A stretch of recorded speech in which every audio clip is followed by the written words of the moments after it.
নমস্কাৰ। এই মুহূৰ্তত আত্মসহায়ক গোটৰ মহিলাসকলে দিবলৈ লৈছো ডাঙৰ খবৰ। যিসকল আত্মসহায়ক গোটৰ মহিলাসকলে 10,000কৈ টকা পোৱাৰ বাবে মুখ্যমন্ত্ৰী মহিলা উদ্যমিতা অভিযান আঁচনিৰ ফৰ্ম ফিল-আপ কৰি ইতিমধ্যে জমা দিছে, সেইসকল আত্মসহায়ক গোটৰ মহিলাই ভিডিঅ'টোত ক্লিক কৰিছে যদি অনুগ্ৰহ কৰি ভিডিঅ'টো স্কিপ নকৰি প্ৰথমৰ পৰা শেষলৈ চাই থাকিব, কিয়নো আত্মসহায়ক গোটৰ মহিলাসকলক 10,000কৈ টকা প্ৰদানক লৈ কেইখনমান নতুন খবৰ আপোনালোকক এইটো ভিডিঅ'ৰ মাজত প্ৰদান কৰিম।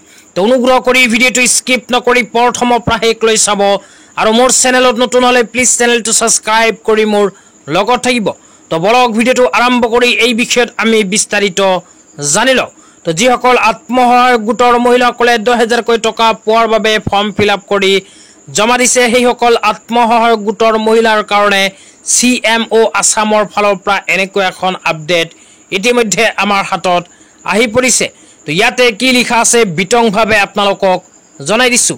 তো ইয়াতে লিখা আছে, গ্ৰাম্য মহিলাসকলক আৰ্থিকভাৱে সবলীকৰণৰ জৰিয়তে আত্মনিৰ্ভৰশীল ৰূপত গঢ় দিয়াৰ উদ্দেশ্যে অসম চৰকাৰৰ অভিলাষী মুখ্যমন্ত্ৰী মহিলা উদ্যমিতা অভিযানৰ অগ্ৰগতিৰ বুজ লোৱাৰ বাবে আজি জনতা ভৱনত মাননীয় মুখ্যমন্ত্ৰী ডক্টৰ হিমন্ত বিশ্ব শৰ্মাই এখন বৈঠকত মিলিত হয়।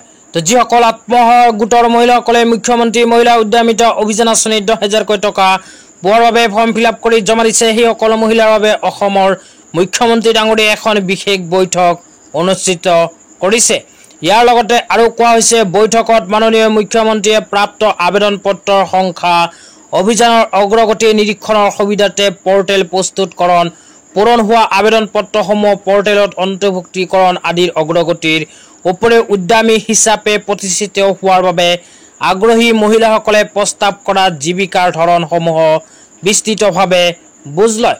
তদুপৰি তেখেতে এই অভিযানৰ ৰূপায়ণত যাতে কোনো ধৰণৰ ত্ৰুটি নাথাকে সেয়া উন্নয়ন খণ্ড পৰ্যায়ৰ পৰা সুনিশ্চিত কৰাৰ বাবে যাৱতীয় নিৰ্দেশনা প্ৰদান কৰে। তো যিসকল আত্মসহায়ক গোটৰ মহিলাসকলে 10,000কৈ টকা পোৱাৰ বাবে মুখ্যমন্ত্ৰী মহিলা উদ্যমিতা অভিযান আঁচনিৰ ফৰ্ম ফিল-আপ কৰি জমা দিছে, সেইসকলৰ ভিতৰত যিসকল আত্মসহায়ক গোটৰ মহিলাই 10,000কৈ টকা পোৱাৰ বাবে যোগ্য, সেইসকল মহিলাৰ নাম কিন্তু অসমৰ মুখ্যমন্ত্ৰী ডাঙৰীয়াই কোৱা অনুযায়ী পৰ্টেলত অন্তৰ্ভুক্ত হৈ যাব। তো পৰ্টেলত অন্তৰ্ভুক্ত হোৱাৰ পিছতেই কিন্তু আত্মসহায়ক গোটৰ মহিলাৰ বেংক একাউণ্টত অসম চৰকাৰে সোমাই দিব 10,000কৈ টকা। তো আজি ইমানেই, ধন্যবাদ।